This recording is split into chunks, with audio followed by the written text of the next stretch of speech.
¿Qué tal amigos de Microfilos MX? Estamos aquí en una ronda de entrevistas para la sección de Microfilos Educación. Este es el canal de Microfilos MX, como les comento. Y bueno, tenemos el día de hoy la participación del doctor Gustavo René Flores Ponce, que nos va a platicar un poco de su experiencia docente, pero más a detalle nos va a platicar un poco de su investigación actual, que es muy interesante. Ya tuve la oportunidad hace unos días de platicar con él, pero bueno, diversas fallas técnicas nos impidieron tener el récord, el registro de la charla. Entonces vamos a platicar con él nuevamente y bueno, pues voy a darle la bienvenida para que se presente con nosotros. ¿Qué tal, Gustavo? ¿Cómo estás? ¿Qué tal? Muy bien, gracias.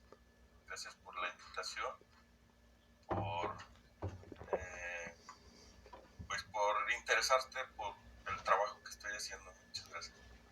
Muchas gracias a ti por participar con nosotros. Está muy interesante lo que estábamos platicando el otro día. Entonces, bueno, pues vamos a empezar para platicar con el público. Me gustaría que nos platicaras un poco de ti, quién eres, de dónde vienes, qué estudiaste, a qué te dedicas actualmente. Y ya después pasamos a unas preguntitas muy sencillas que son, que ya habíamos platicado de ellas. Adelante. Ok. Pues bueno, yo actualmente soy investigador de la Dirección de Estudios Históricos del Instituto Nacional de Antropología e Historia y profesor académico de la Universidad de Guanajuato. Mi tesis doctoral reflexiona sobre la idea del aspecto metafórico de las lenguas amerindias en México, las cuales en ocasiones se han considerado que en este aspecto pertenecen al género poético, pero bien podrían tener en realidad una función comunicativa más vital con el mundo y con otras entidades dentro del mismo.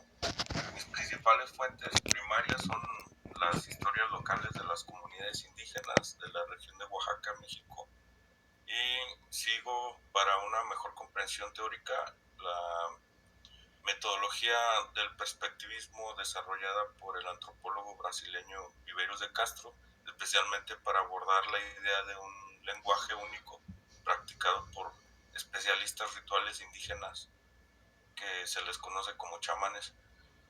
Pero este lenguaje especial tiene en cuenta la comunicación, como les digo, con el mundo, con los animales, con objetos vistos como una subjetividad, como humanos, y por lo tanto se visualizan ellos mismos como tales. En ese sentido, estudio el carácter especial de la narrativa indígena como una comunicación necesaria que está en convivencia, equilibrada con la naturaleza en forma de oraciones, rituales, cantos, ofrendas, etcétera, desde el pasado remoto hasta el presente. Eso actualmente lo hago. Yo estudié filosofía en la Universidad de Guanajuato y el posgrado en arte también ahí en la Universidad de Guanajuato. Ok, muy bien. Está muy interesante de inicio lo que nos estás platicando. ¿Sí? No, perdón, no se escucha, Miguel. Perdón. Sí, está muy interesante lo que nos platicas y cómo está funcionando esta cuestión, cómo estás desarrollando tu investigación actualmente, pero platícanos un poco, tú actualmente eres docente también. Entonces, la primera pregunta relacionada con educación sería, ¿cómo llegaste a la docencia? Bueno, como te comenté la vez pasada que tuvimos chance de platicar, primero fue por una necesidad, ¿no? Necesidad de entrar al mundo laboral, pero también es porque es donde creo que hay más oportunidad eh, al haber estudiado humanidades, y también es donde uno se puede desarrollar profesionalmente, ¿no? Como docente. Entonces, de entrada fue empezar a dar clases en escuelas públicas, y así una vez que estuve haciendo mi tesis de doctorado con el doctor Andreas Kurz y la terminé, me animé a decirle que me interesaba dar clases de letras en la Universidad de Guanajuato, y se dio la oportunidad, había el espacio, y actualmente estoy en el departamento de letras de la Universidad de Guanajuato. Muy bien. En el departamento de letras, me comentas. Sí, sí, en letras estoy impartiendo clases de teoría poética y literaria. Es un interés que tengo desde hace mucho la cuestión estética, la poesía, la literatura, y cuando yo estudié filosofía me interesaba mucho la corriente, ¿no? La disciplina de la estética, y por eso mi interés fue estudiar filosofía también como digamos, el contenido, la parte teórica de la literatura. Entonces, ahí fui descubriendo cosas y de alguna manera relacionándome con el mundo académico también. Hasta ahorita ahí sí. Muy bien. Bueno, está bien esta cuestión, está interesante, te comento, porque, bueno, pues a muchos nos pasa, entramos, hay mucha gente que entra a la educación, a la docencia, ex profeso, con un interés así desde siempre. Hay algunos que llegamos así de alguna manera un poco incidental, ¿sí? O como comentamos, pues por necesidad, se requiere buscar una chamba y bueno, dadas las condiciones del capitalismo tardío, a veces para los que somos egresados de humanidades, pues las opciones son escasas, ¿sí? Y la docencia pues representa una salida. Pero más allá de eso, y conforme a lo que nos estás explicando, ¿sí? Tú al haber estudiado filosofía, en algún momento dado pensaste que sería importante o que sería interesante participar precisamente como docente, eh, antes de que te lo plantearas así ya como una cuestión laboral, sino como una cuestión así como de darle salida a todas esas ideas que estaban en tu mente y que querías entonces compartir con alguien. Pues dar clases, no tanto así, pero cuando tuve la experiencia al inicio de tener la oportunidad de trabajar en escuelas, me di cuenta de que aprendí más como maestro que como estudiante. Eso que te comentaba la vez pasada, porque eh, al preparar las clases, pues tengo que profundizar en ciertos temas, y más que son temas que pues que tengo que exponer, y me gusta de alguna manera, me gusta mucho platicar con la gente de esos temas que me interesan y que me parecen importantes.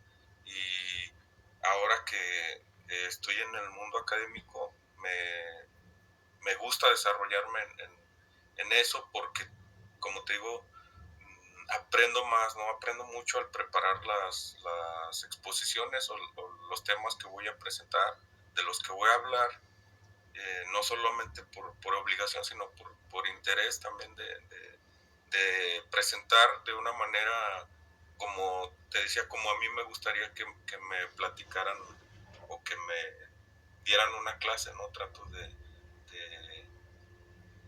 pues sí, de exponer lo más, lo mejor posible, ¿no? Eso es lo que, y pues voy aprendiendo bastante, ¿no? Yo creo que sí he aprendido más que como estudiante. Sí, estoy de acuerdo. Hay una frase de Aristóteles que dice, la mejor evidencia de aprendizaje es poder enseñar. Y pues sí, estoy de acuerdo contigo. Muchas veces uno termina un nivel académico, una licenciatura, una maestría, lo que sea, y cuando realmente te enfrentas a grupo, pues te das cuenta así de que hay muchas cosas que hay que aprender todavía, ¿no? Entonces, Sí, es importante eso. Bueno, y entonces, una vez que ya te introdujiste a la docencia, habiendo ya salido del área de filosofía, digamos, nos comentabas o me comentabas que te habías pasado o que habías tenido la oportunidad de llegar al área de antropología. ¿Cómo fue esto?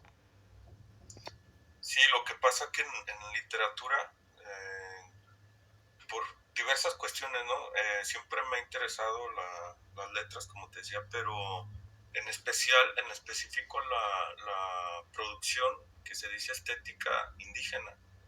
Eh, entonces, cuando me intereso en su producción, sí, estética, metafórica, el pensamiento indígena,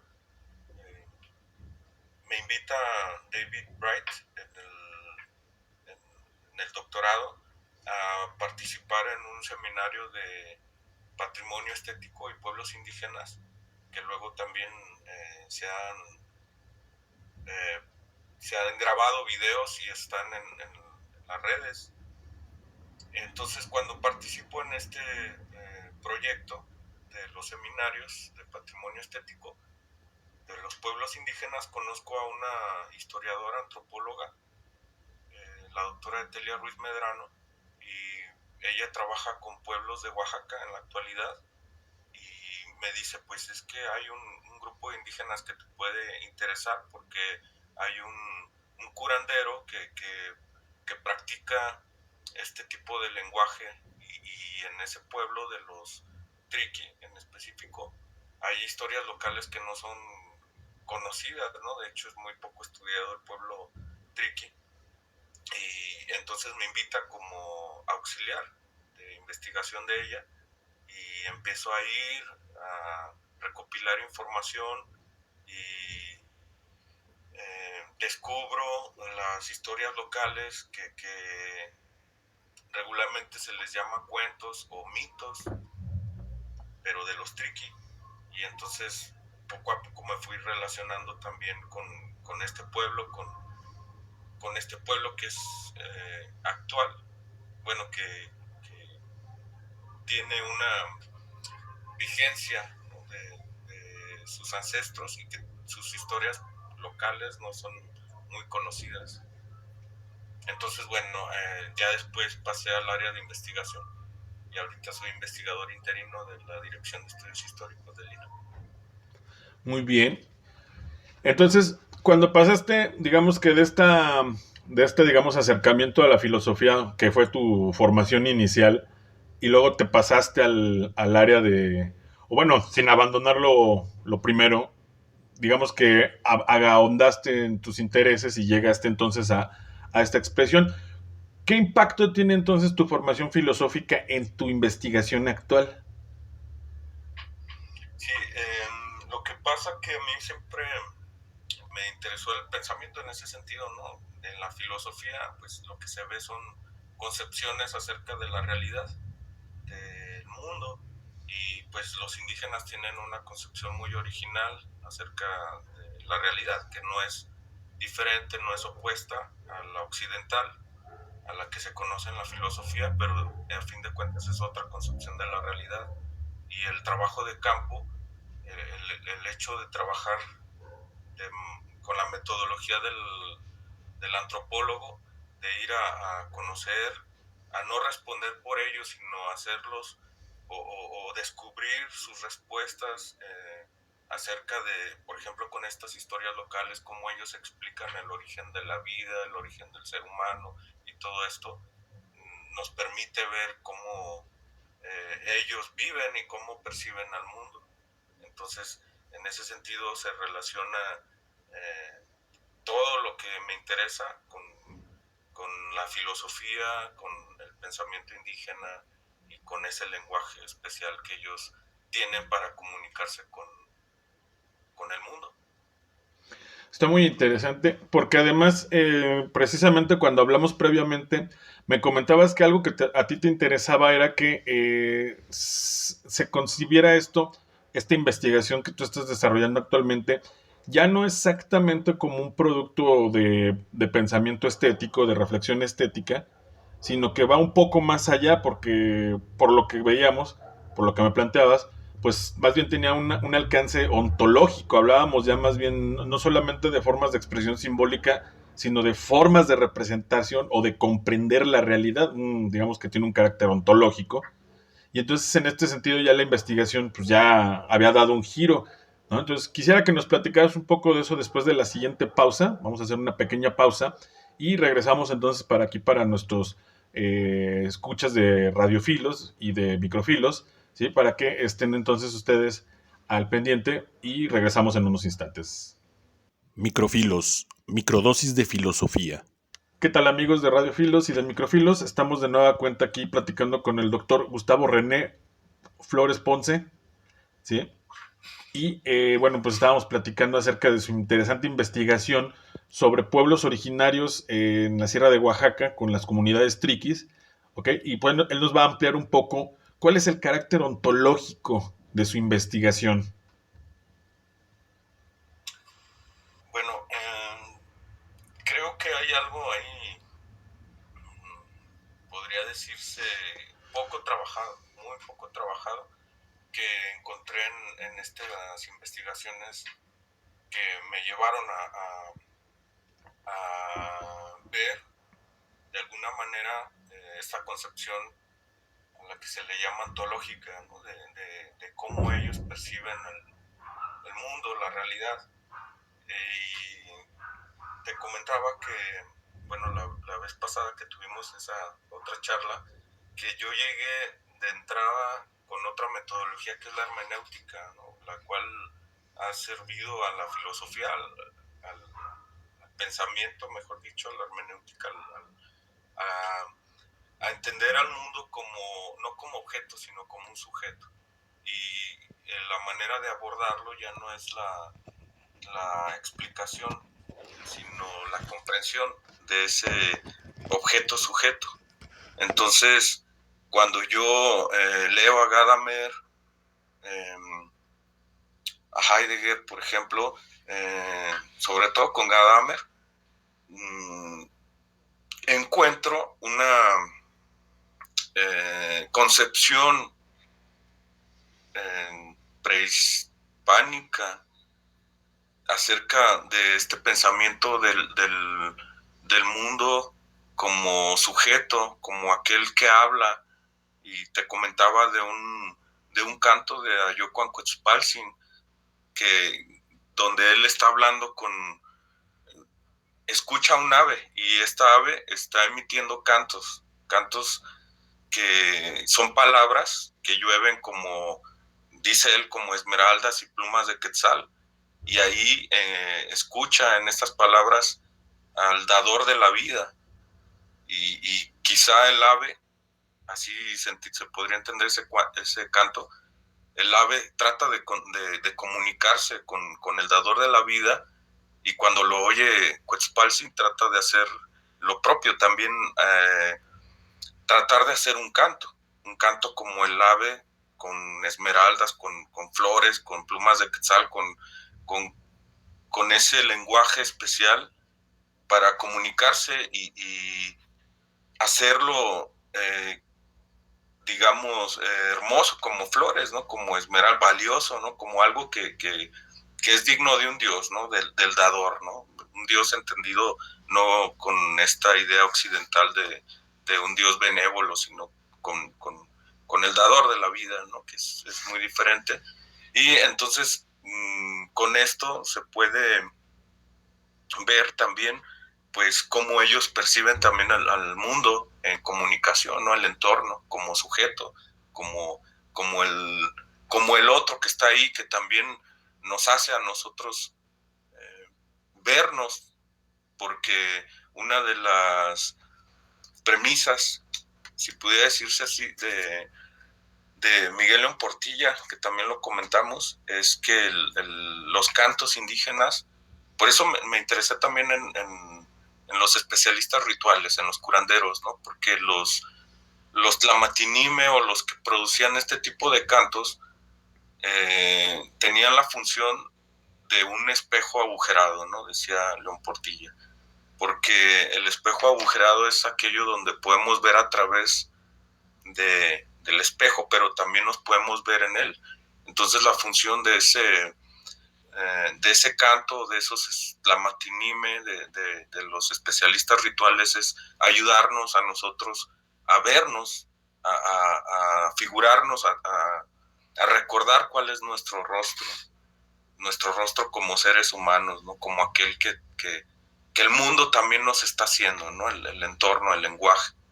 Entonces, por esa razón, podría responder, si entendí bien la pregunta, que hay una relación en cuanto a la filosofía, y que eso me ha llevado pensar o a descubrir, a interesarme en esa concepción indígena también acerca de la realidad. Fascinante, porque me recuerdo también, platicábamos, y bueno, sale aquí a partir de lo que nos estás expresando y comentando, eh, que también es importante tratar de comprender esta cosmovisión, esta ontología de los pueblos originarios americanos a partir de sus propias categorías, ¿no? Y pues, bueno, comentabas anteriormente que regularmente cuando tratamos de comprender a los pueblos originarios los comprendemos a partir de ya de la visión posterior a ellos, o sea, de la visión, digamos, o basada en un sincretismo o francamente así europeizante, en donde, por ejemplo, comentabas acerca, ahorita un punto acerca de la idea de Dios, ¿no? Para los que estamos formados, digamos, de una manera, en base a un sincretismo, en base a la tradición mexicana, que es obviamente basada a partir de la tradición española y esta a su vez en la tradición judeocristiana, pues Dios es una figura más bien de cierta autoridad, autoritaria, de respeto, inclusive de miedo, ¿no? Cuando vamos o los que fuimos al catecismo, pues nos decían que hay que tenerle así temor a Dios, ¿no? Y bueno, yo creo que aquí estamos hablando de una forma de Dios que realmente es totalmente distinta a esta que nos enseñan, ¿no? Hay que recordar que en la Biblia, pues, por lo menos en lo que se conoce como el Viejo Testamento, Dios a cada momento se desquita con la humanidad, ¿no? Les manda fuego desde el cielo, les manda inundaciones, hace cosas tremendas, ¿no? ¿Qué ves tú allí? ¿Qué diferencia habría con interpretar el pensamiento originario más allá o lejos de estas categorías del pensamiento occidental eurocentrista?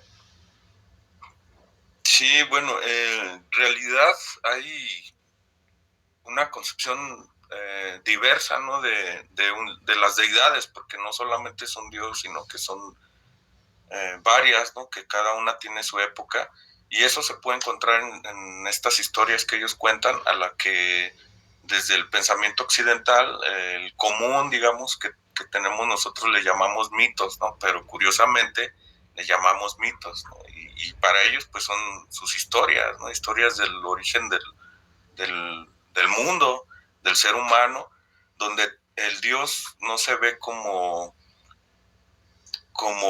uno y como algo inmortal, ¿no? De hecho, cada deidad va supliendo a la otra, y, y hay lucha entre hermanos, entre deidades, y hay una manera de invocarlos, que es con este lenguaje, de ofrendarlos, ¿no? Porque se les ofrecen cosas dignas del Dios para que también se puedan obtener de alguna manera favores, pero no es que sea un Dios como luego se cree, ¿no? Un Dios bueno, no es algo parecido. De hecho, los dioses indígenas son duales, ¿no?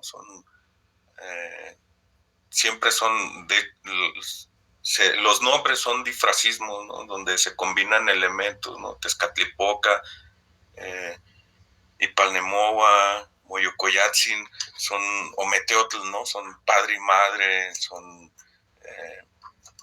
son dioses duales que pueden ser, si se puede decir así también, pueden ser buenos o malos, ¿no? En realidad es algo complicado de entender, porque es todo una constelación, un universo de deidades. Y bueno, pues al tratar de entenderlo, también se puede ver por qué ellos vivían de esa manera, ¿no? Siempre tratando de ofrendarlos, de pedirles algo, ¿no? A cambio de algo digno de un Dios, ¿no? Como la sangre, como las flores,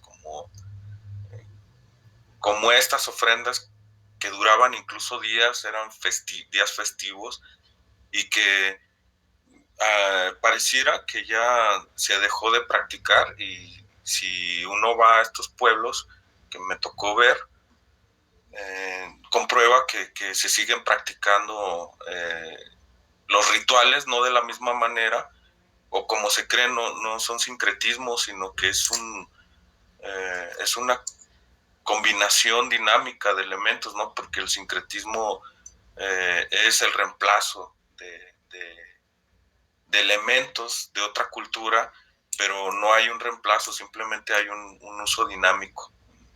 Son elementos que sí son ajenos, son nuevos, pero no se usan como lo hace la otra cultura, sino que se apropian y de esta manera, pues ellos podrán tener en un altar, como se puede observar en las imágenes que hay de María Sabina, una imagen de una virgen o de Jesucristo, pero está rezando en mazateco, está trabajando de la manera que ella lo sabía hacer y que es una manera de trabajar como lo hacían sus ancestros.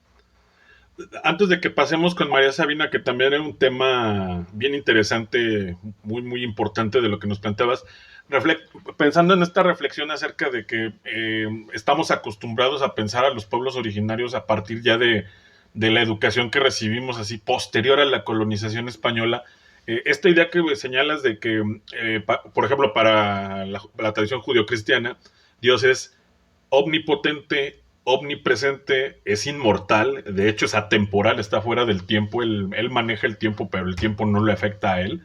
Aquí nos comentas pues que los dioses son localizados, o sea, tienen un área de influencia específica, son mortales, esto no lo había escuchado yo, pero es muy, muy interesante también porque pues ya les confiere otra dimensión totalmente, etcétera, etcétera, ¿sí?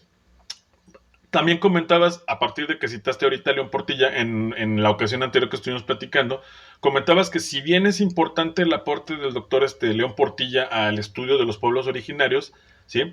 También precisamente había un punto ahí muy importante que era el hecho de considerar, bueno, la obra más famosa del doctor Portilla es Visión de los Vencidos, pero tú comentabas, me parece que hacías el comentario de que había algunos de estos pueblos como los triquis que nunca fueron vencidos, que nunca fueron conquistados, no fueron conquistados ni por los mexicas, ni por los españoles, y que en realidad su pensamiento sigue estando vivo y no ha, o ha tenido quizá, como señalabas en el caso de María Sabina, ciertas adecuaciones, ha recibido ciertas influencias, pero en lo sustancial, en el núcleo, parecería ser algo que no ha sido tocado. Sí, exactamente. Una de las sorpresas que, bueno, no sé si solamente me ocurrió a mí, pero pareciera como si lo indígena, ¿no? Estas culturas ancestrales pues fueron eliminadas, fueron conquistadas y el trabajo de campo que tuve la oportunidad de hacer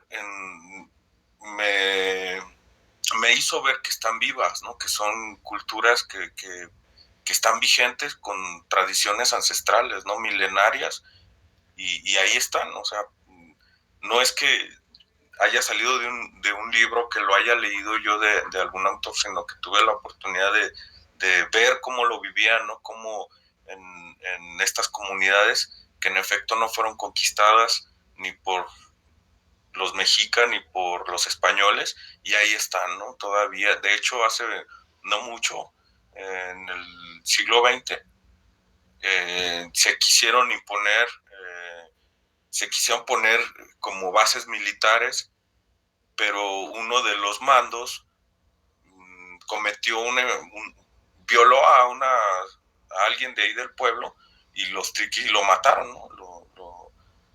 Lo enjuiciaron, pues, dándole muerte, y el gobierno les mandó bombardear, ¿no? Con helicópteros y con avionetas, y el pueblo triqui actualmente está muy resentido, pero ahí en la Mixteca Alta del pueblo donde yo trabajé, porque los triquis están repartidos en Oaxaca y en otros lugares del país, pero en la Mixteca Alta en específico, ahí no hay poderes políticos, no hay un gobierno, son pueblos de usos y costumbres, ellos solos se autogobiernan Una duda de que una manera ancestral. imagínate, ¿no? O sea, parte de lo que decimos. Una duda nada más con esto último que comentabas de la intervención del ejército. ¿Esto fue reciente o ya tiene tiempo que pasó? Será cerca de unos, ¿qué serán? 50, Oh, 30 años por ahí. No recuerdo bien el dato, pero no fue hace mucho en realidad. ok, ok. Muy bien. Bueno, pues ahí tenemos entonces otra diferencia, ¿no? Muy específica con el pensamiento de este pueblo originario, no solamente con su manera de entender las deidades, sino también con la manera de gobierno, ¿no? Esta idea de que sus formas de gobernanza vienen ya desde hace muchos años, como dices, que son milenarias. También entonces señalan que es otra dimensión de pensamiento distinta a nuestra cultura, jurídica, que pues proviene de los romanos básicamente, ¿no? El derecho actual pues tiene una gran base en el derecho romano y pues aquí tendríamos también otra diferencia constatable y palpable con el pensamiento eurocentrista, ¿no? Entonces tenemos algo también para celebrar diferente. Bueno, ahora sí pasemos al tema de María Sabina que nos platicabas también la vez anterior, cómo aquí también se refrenda desde el punto de vista así de la sacralidad una diferencia muy interesante. Adelante. Pues nada, que en este trabajo que he venido haciendo con el interés de descubrir cómo es el trabajo, cómo es ese lenguaje que emplean los especialistas rituales, pues me encuentro con una de las especialistas rituales más famosas, bueno, con su trabajo, no es que yo la haya conocido, pero sí es un ejemplo interesante para ver cómo trabajaba ella, ¿no? Y es que se ha visto como se ha dicho que es que era poeta y todo eso, ¿no? Pero ese no era su interés, ella tenía precisamente el interés de curar con el lenguaje, ¿no? Algo muy curioso, porque ella decía que no es que curara o no es que quisiera cantar, sino que ella empleaba este lenguaje para hablarle a las personas, a los enfermos que acudían con ella para, eh, pues sí, para que los ayudara a aliviarse, y ella usaba el canto, el lenguaje especial, porque dice que recibió este don.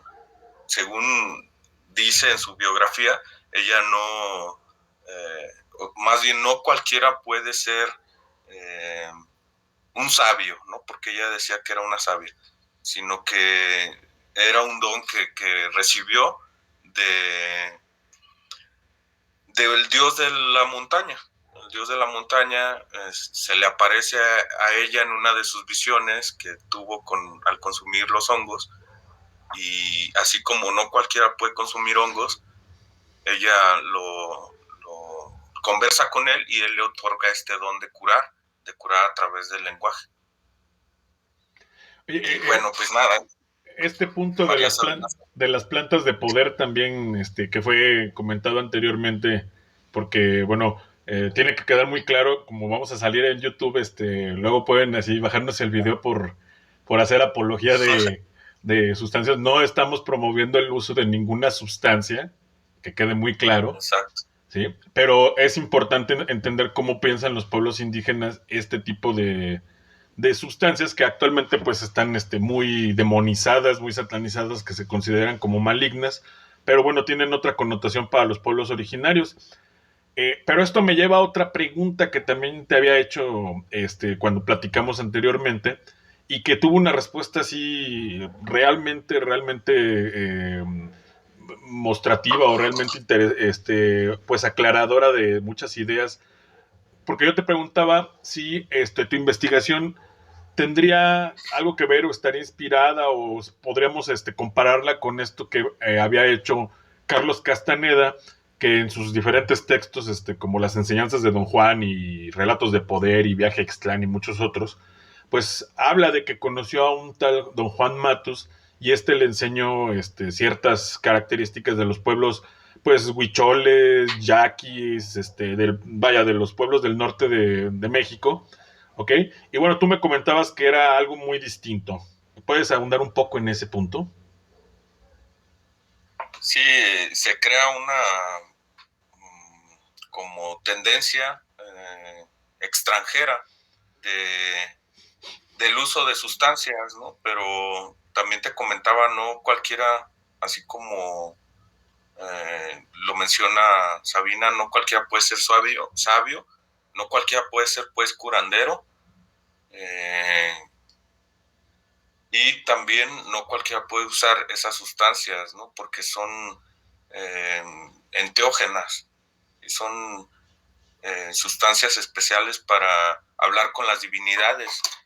Y entonces te comentaba incluso que ha habido antropólogos o personas que en Oaxaca se pierden, ¿no? Con el uso de estas sustancias. Hay quienes, por ejemplo, en un texto muy interesante de Walter Miller, habla de que en las visiones de algunas personas que recurren al hongo, por ejemplo, ven figuras sí, se les aparecen en sus visiones demonios o serpientes, o sea que no tienen una buena experiencia, ¿no?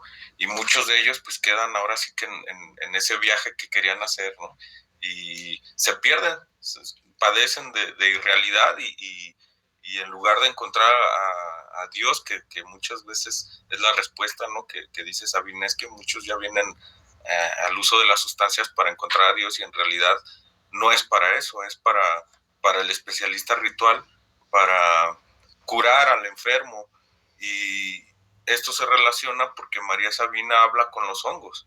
Ella, precisamente el mundo como sujeto, es este ejemplo, ¿no? Ella ve a los honguitos como personas, como duendecitos, ¿no? Como pequeños hombres, ¿no? Y ellos son los que le dan ese lenguaje, los que le otorgan hablar de esa manera para que ella pueda intervenir como un medium entre el Dios y el ser humano, y ese es el trabajo. Entonces se vuelve una como moda, no sé cómo decirlo,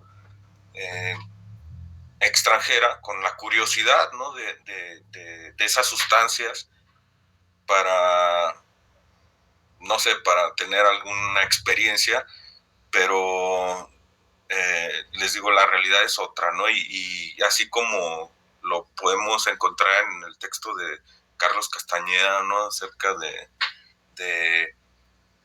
de las vivencias que tuvo con don Juan Matus y que pareciera, porque él lo escribe como si fuera un trabajo de antropología, pero en realidad es un texto, podría decirse,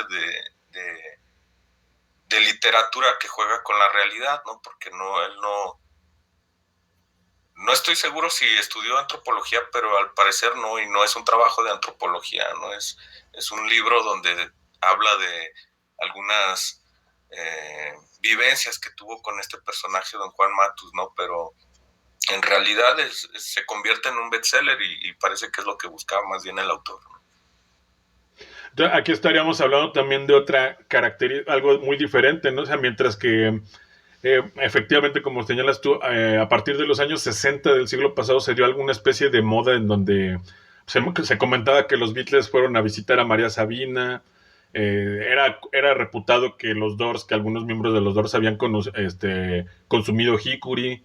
Eh, y bueno, esto mismo que comentamos de Carlos Castaneda, pues se da como un boom, ¿no? Donde viajeros internacionales tratan de acercarse a los pueblos originarios a partir del consumo de estas plantas de poder, de este tipo de herramientas que utilizan los médicos tradicionales, con una intención totalmente distinta que no es lúdica ni de fiesta, ni de pachanga, sino más bien con algo serio, vaya, ¿sí? Pero también surge esta diferencia, ¿no? De Carlos Castaneda, ¿no? Porque visto desde ese punto de vista, más bien pues, su intención es meramente capitalista, meramente comercial, y entonces, a diferencia de lo que harían los médicos, los especialistas, como comentas tú, que es una intención más bien así terapéutica, curativa hacia las personas. Aquí estaríamos hablando de algo que no tiene que ver con eso, sino con el mero afán de lucro.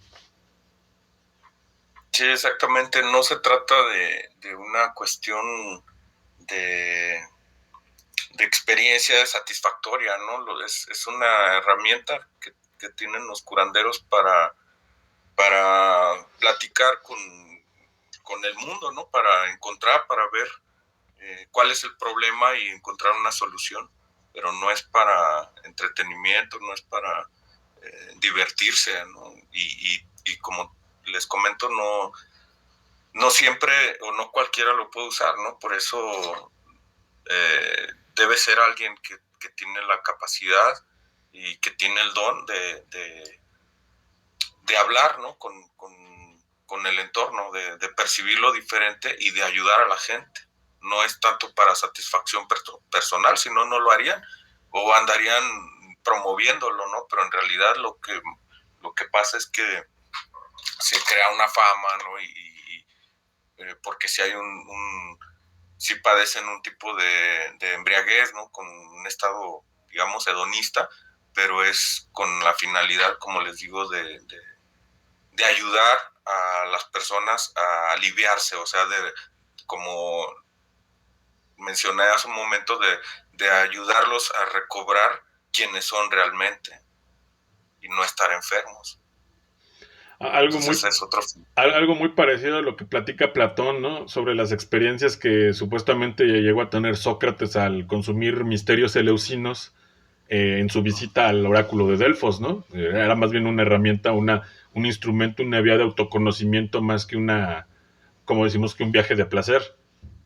Exacto, sí, sí hay luego coincidencias en cuanto a que ellos lo ignoraban, ¿no? Pero sí, en realidad funcionan para las personas que tienen la capacidad, ¿no? La visión de encontrar algo más allá de lo evidente.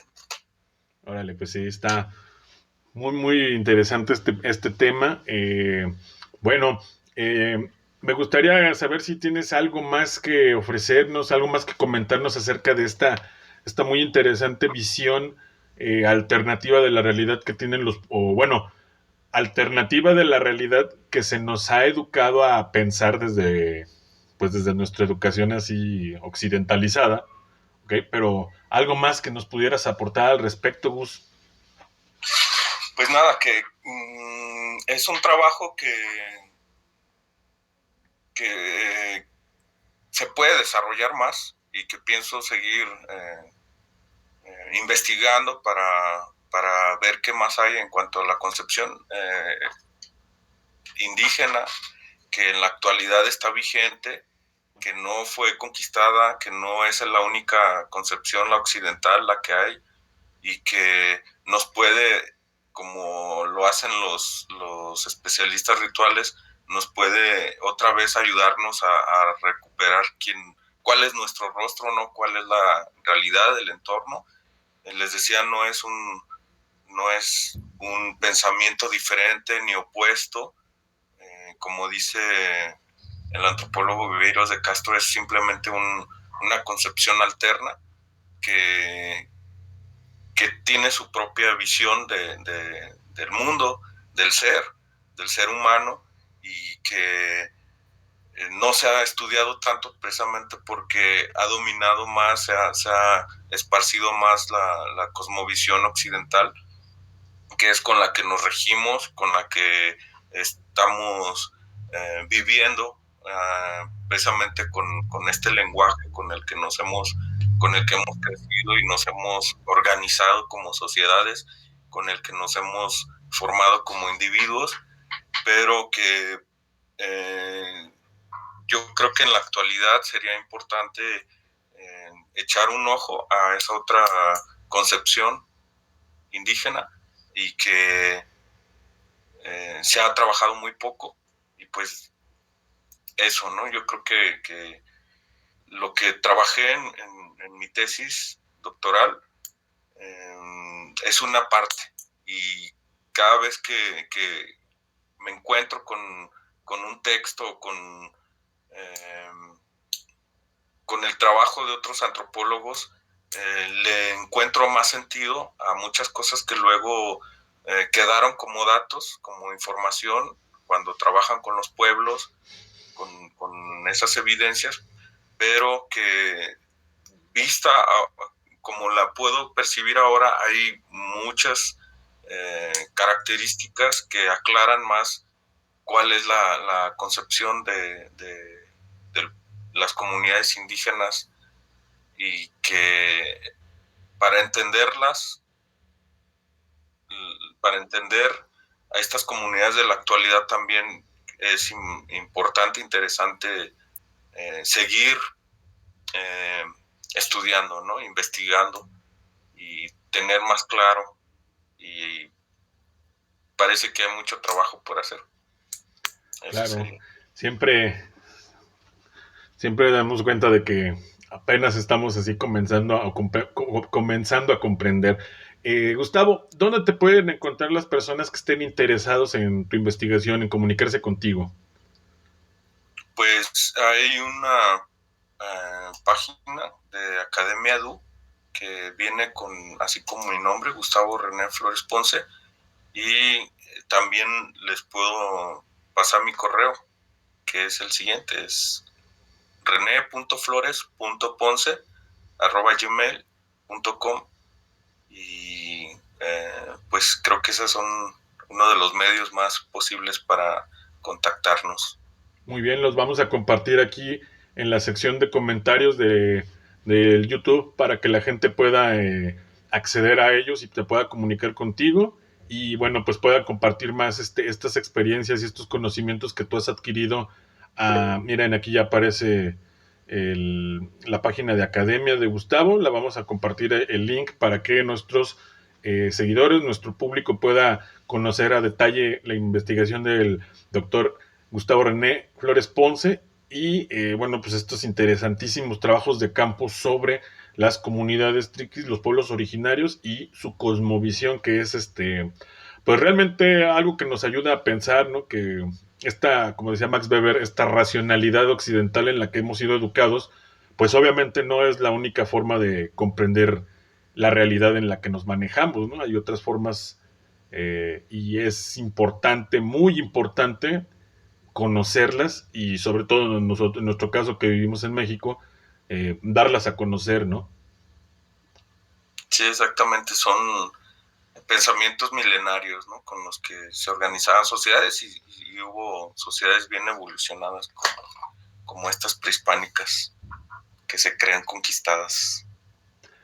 Exactamente, que se creen conquistadas, pero que en realidad siguen vivas y en resistencia. Sí, por algo está la frase esta de que a mí me llama mucho la atención, y que incluso aparece en el Museo de Antropología de Historia ahí en México. Dice la frase: mientras exista el mundo, no acabará la fama ni gloria de la gran Tenochtitlan. Ah, claro, así es. Muy interesante esa frase, mucho poder, mucho impacto que tiene, sí.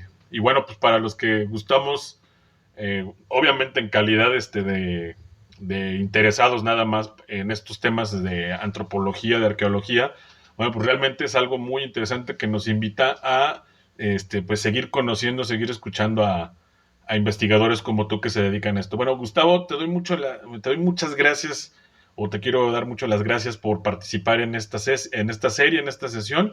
Ya pronto vamos a subir el material al canal para que la gente lo pueda visitar, se comunique contigo, te agradezco mucho y bueno, pues algún comentario final.